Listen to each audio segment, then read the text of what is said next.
Hello guys, good morning সবাইকে। দেখতেই পেলে কটা বাজে, ঘড়িতে এখন 6টা বাজে। তো আমরা চলে এসেছি এখানে 7 রকম কাটা পোড়ানোর জন্য। মা বলল আমাদের এই বাড়ির নিয়ম যে 7 রকম কাটা পোড়াতে হয়, মানে আমার বাপের বাড়ির কথা বলছি। তো এইদিকে দেখো 7 রকম কাটা মা আগের দিন জোগাড় করে রেখেছিল। আজকে চৈত্র সংক্রান্তির দিন ভোরবেলা এটাকে পোড়াতে হবে। তো মা দেখো সকাল সকাল ভোরবেলা উঠে পুড়িয়ে দিচ্ছে, আর আমি এখানে ভিডিও করার জন্যই উঠেছিলাম। মাকে বলেছিলাম যে মা তুমি যখন পোড়াবে তখন আমাকে ডাক দেবে। তো এখানে কুলের কাটা আছে, 3 রকম লেবুর কাটা আছে, বেল কাটা আছে, বিষকাঠালি পাতা আছে, অনেক রকম আছে। 7 রকম। তারপরে স্নান করে মা এখানে গোপাল চাপা দিল আর পুজো দিয়ে দিল, সুন্দর করে সিংহাসনটাকে সাজিয়েছিল।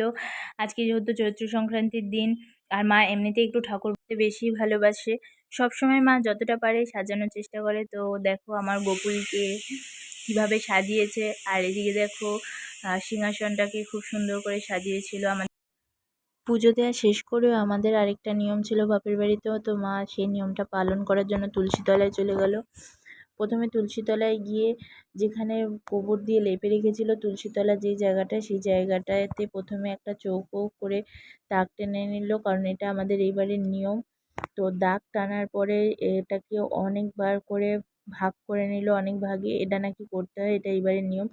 তারপরে এটাতে খই ছিটিয়ে আম দিয়ে কাটতে হবে, এতে নাকি এই বাড়ির মঙ্গল হয়। তো সেই জন্য মা সব নিয়ম পালন করে আর সবসময় চেষ্টা করে যেভাবে পালন করা যায়। তো মা এইবার এই নিয়মটা পালন করার পরে চলে গেল প্রসাদ নিয়ে, প্রসাদ দেওয়ার জন্য। প্রসাদগুলো সব ভাগ ভাগ করে তুমি সবাইকে দিয়ে দিল। তারপরে আমাদের এই বাড়িতে চৈত্র সংক্রান্তি যে সকালবেলা কেউ ভাত খায় না, তোমাদের তো আগেই বলে দিলাম।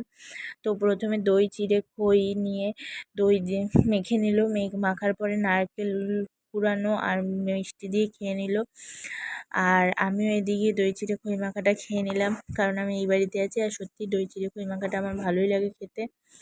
তারপরে শুরু হয়ে গেল আমাদের পাঁচনের প্রস্তুতি। পাঁচনটা তো তাড়াতাড়ি করতে হবে, তাই জন্য, কারণ পাঁচনটা করতে খুব সময় লাগে। তো পাঁচনটা হতে হতে প্রায় বিকেল হয়ে গেছিলো। পাঁচনটা করেই সবাই মিলে খেতে বসে গেলাম। তো রাত্রেবেলা কারোর আর কিছু রান্না করতে ইচ্ছে করছিল না, তাই আলু ভাজা, বেগুন ভাজা, পটল ভাজা, কুমড়ো ভাজা হয়ে দিনটা আজকে শেষ হলো খাওয়া দাওয়া।